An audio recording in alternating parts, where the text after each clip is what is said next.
On voit par exemple, hein, si on prend Genève ou Lausanne, qui a Lausanne, beaucoup de parkings en périphérie, il y a quand même des efforts qui sont faits pour faire la place, on va dire, à une mobilité différente dans la ville. Est-ce que ça se fait aujourd'hui dans les villes valaisannes et suffisamment vite?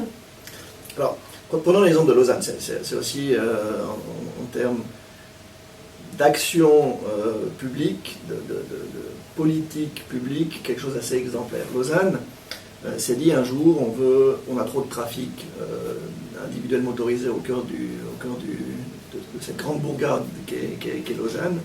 Donc on va faire un acte volontariste fort dans le territoire, on va construire un métro. Donc le M1, l'ancien TSOL, s'est construit pour aller rejoindre l'ouest lausannois, pour faire la couture entre cet ouest lausannois qui grandissait. Et puis après, il fallait faire un axe nord-sud fort à travers une ville bâtie, dense, mais aussi une forte déclivité. Donc un métro en pente, ça paraissait assez fou, ça a été fait, mais ça marche plutôt bien. Donc là, Lausanne a décidé de faire une ligne de métro et a inversé la réflexion. Donc c'est-à-dire qu'ils n'ont pas répondu à une demande existante, ils ont précédé la demande en créant une offre adaptée à la demande. Et ils ont ensuite volontairement changé les plans d'affectation des zones pour densifier autour de ces arrêts de métro. Donc on se rend compte que ce n'est pas en comptant le nombre de personnes qui traversent à la nage une rivière qu'il faut construire un pont. Il faut construire le pont, et puis ensuite les gens vont traverser la rivière. Donc il y a vraiment cette notion de planification, c'est l'acte volontariste public du planificateur qui choisit l'aménagement du territoire. Donc la question de savoir si les villes valaisannes ont pris conscience ou ont décidé avec ces actions fortes de planification de changer la mobilité des villes, la réponse est non, clairement. Pourquoi? Parce qu'on a des axes d'action où l'autonomie, donc la compétence d'aménagement du territoire, aujourd'hui elle n'est pas cantonale, elle est communale, et à l'échelle d'une petite commune, penser un métro par exemple, ça ne fonctionne pas.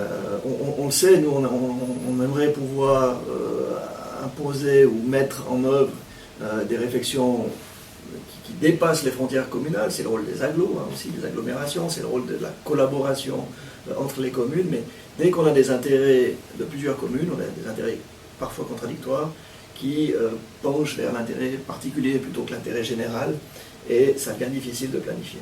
L'exemple de Océan.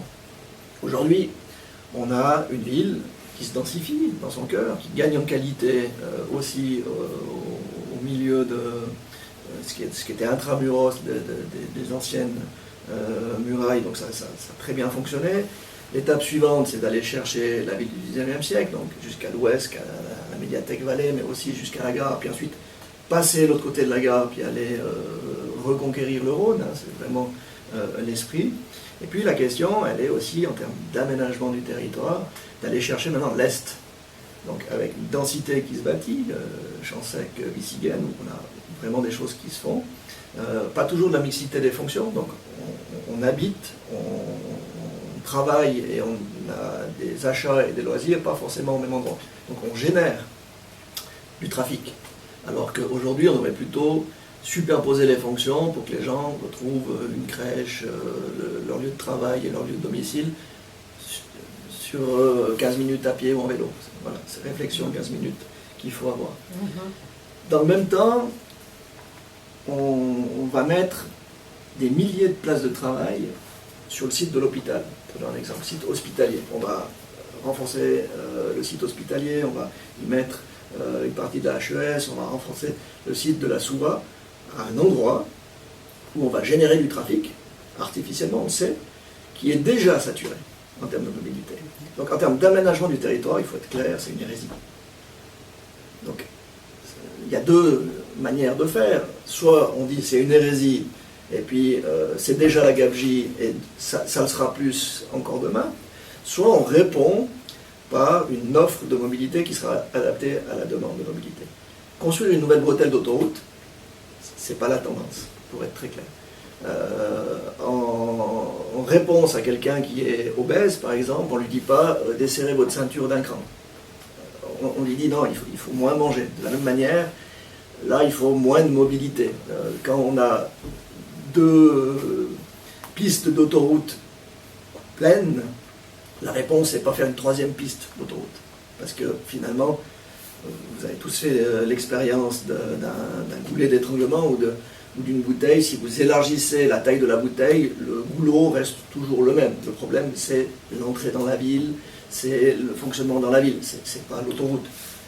Nos autoroutes, en tout cas en Valais, hein, où le plus grand trafic qu'on a, c'est 35 000 véhicules jour, sont rarement bouchés. On n'est pas aux 100 000 véhicules jour de Zurich. Donc, il y a encore de la capacité. Donc, la réponse pour l'exemple de Champsac-Bissingen, donc du site hospitalier, c'est comment mettre à disposition une offre de transport public plus doux, hein, qui soit adaptée. On sait que voilà, tout est bouché. Donc la réflexion, elle est clairement, est-ce qu'il faut mettre un tram léger qui part de la gare le long de la rue de l'Industrie jusqu'au site hospitalier? La réponse, elle est oui. Maintenant, comment on fait? Qui planifie? Est-ce que c'est la ville toute seule? Pourra pas. Est-ce que c'est le canton? Évidemment que le canton, par subsidiarité, doit accompagner la ville. Qui doit financer? La ville toute seule ne pourra pas. Est-ce que c'est l'ensemble des Valaisannes et des Valaisans? Est-ce que c'est la Confédération au travers du projet d'agglomération? Toutes ces questions-là auxquelles on doit répondre, mais auxquelles on doit répondre aujourd'hui. Parce qu'aujourd'hui, on sait que pour construire une infrastructure comme un métro ou un tram léger qui va de la gare jusqu'à l'hôpital de Sion, c'est une dizaine d'années.